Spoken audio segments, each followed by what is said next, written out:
It's mid-February and this time comes with a very specific kind of quiet. It's not dramatic, it's not a breakdown, it's just quieter than January. In January, you felt disciplined, you felt motivated, maybe you were journaling every day, having green smoothies, going to the gym, following a new routine to the T. And now, it feels like the yoga mat is judging you from the corner you put it in 2 weeks ago.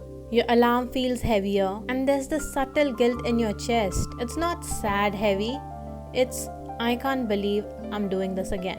It feels like you failed your New Year's resolutions again. What if you haven't? What if the February slump is just us running out of novelty? No matter how much people want you to think that our brains run on motivation and that we only get things done when we are feeling motivated, that simply isn't it.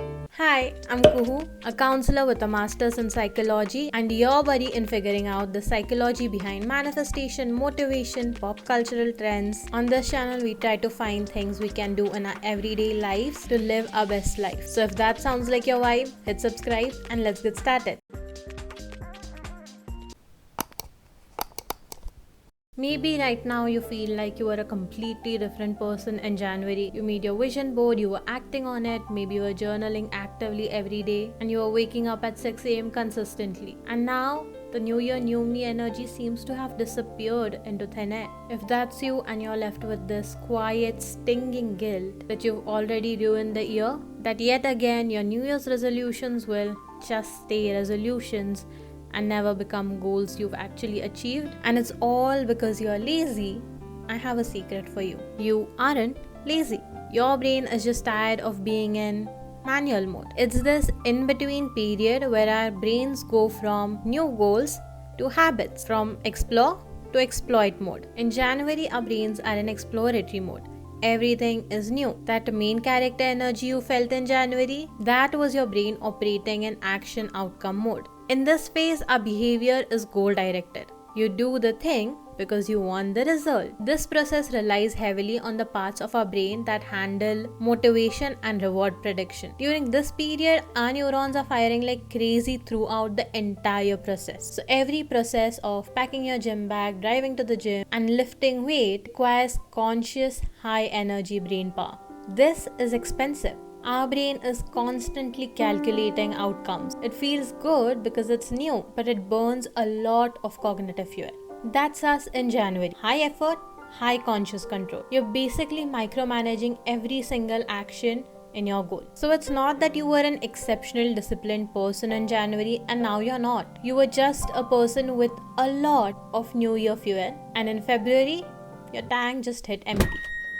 If you want to know why we feel this new energy only during New Year's, our birthdays, or why we wait for the first of a month to start working on something, let me know in the comments and I'll make a video explaining just that. After this burst of energy in January, now we're in the February slump. This February slump is when most people quit their New Year's resolutions. And many health and fitness apps and gyms see a reduction in active users. The novelty has faded. The reward isn't as shiny for our brains anymore. And our brains want to be efficient, so they try to switch to exploiting mode. This means turning that high effort routine into a low effort habit. It happens through a process called chunking, where once a habit is chunked, our brain only fires at the very beginning and at the end of the action, and everything in between becomes automatic. You don't think, you just do. Think of these like bookends. The reason you might be feeling like you failed your New Year's resolution is because our brain hasn't built these bookends yet. The routine hasn't become a habit yet. You're still running the whole maze every single day, which means you aren't lazy. It's only natural to experience cognitive fatigue. The habit isn't automatic yet, and the reward doesn't feel worth the massive energy cost. And that's when we fall off our goals. Think of a massive waterfall, and then there's a small trinklet baby waterfall just newly born. Now this huge waterfall has carved its path through years and years of running from the same place. This little baby waterfall hasn't done that yet. So it's very easy for it to just blend into the big waterfall. because the tracks have already formed. That's the easiest and the path of least resistance for it. Our new habits, they're just like these tiny baby waterfalls. The old habits like doom scrolling, eating past midnight, these are all those big waterfalls that have already formed their paths, which is why we end up falling back into our old routines and habits. Now that we know better what might be causing us to fall off our goals, here are a few things we can do to build those bookends and turn new goals into habits. First, to give our brain cues to start a certain habit, we can use low energy starts, like the 2-minute rule. You perform an action for just 2 minutes. Let's assume the goal is to work out more consistently.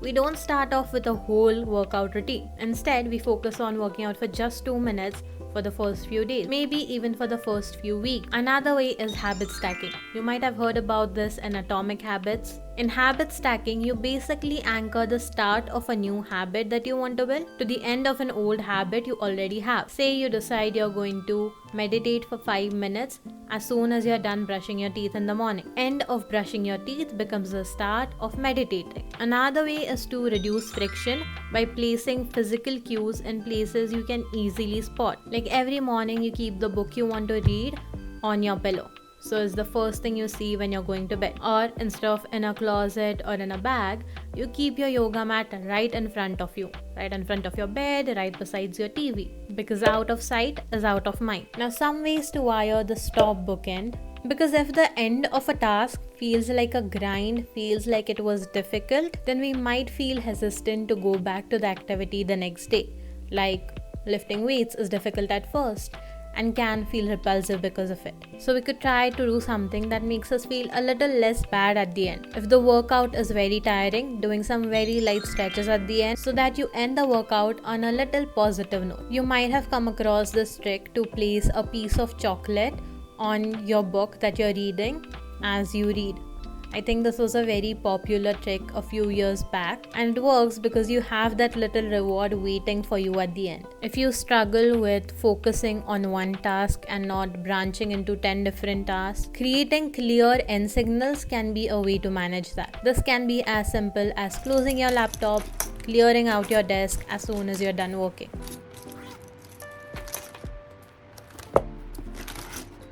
You could use timers to ensure you only work for a certain period of time. I use this little apple back there. It's my little Pomodoro timer. The point of creating a clear end task signal, it stops your brain from burning energy on the same task long after you're done with it. Another thing you can do is at the end of a task, you shift your perspective from the action or the outcome to an identity. You completed your daily reading goal for the day. You write down a little sentence in your journal, I am a reader. This helps create the identity that you are a reader, which can take away that big scary feeling of how will I read this huge book, because a reader reads. Remember, we're not trying to be perfect right now. We're simply trying to wire our brain to turn our goal-oriented actions into habits. February, March, or any other month doesn't have to be the start of failing. It can be the part where action turns into habits. And the first rule I put down for myself this year to ensure I don't fall off my goals is to stop treating new weeks, new years, new months, my birthday like a huge deal. If I realize I've fallen off a goal on Wednesday, I'm not going to wait for Monday to restart. I'll start again today or tomorrow. Feeling unmotivated during the year doesn't have to mean you failed your New Year's resolutions. It might just be our brain trying to build habits. So tell me in the comments, what's the first goal you're getting back to tomorrow morning? And don't forget to give this video a like and subscribe. And if you found this video useful, I think you'll find this video useful too.